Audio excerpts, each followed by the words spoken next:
This is exactly what is going on with our financial system. Dow surges, treasury yields drop after subdued inflation data. So inflation finally starting to come down, which means interest rates can finally start to come down. So the stock market's getting excited by that. This is when the market is expecting rate cuts. Fed swaps price in 50 basis points of rate cuts for the July policy meeting. Think about what that's going to mean for mortgage rates when they finally start dropping rates, right? It's always rocky towards the end of the cycle, though. So expect volatility, but in the meantime, the long-term fundamentals of this space keep getting better and better.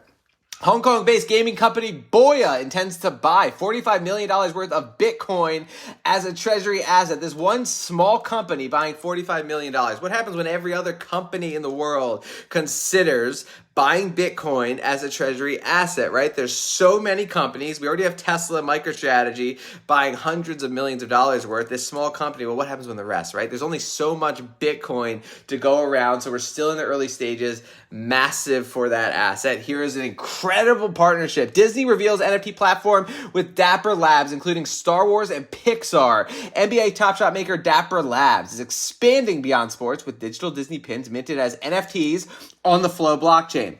So just one blockchain the world is completely sleeping on, partnering up with Disney for NFTs, right? Then Dell Technologies writing a paper called Bumpy Landing Distributed Ledgers in a Centralized World. They, in this paper, are pumping up the Hedera Hashgraph Governing Council and how it plays a role in the future of edge computing, right? Dell Technologies sits on the Governing Council of Hedera Hashgraph. Huge corporate partnerships for these assets, still in the early stages.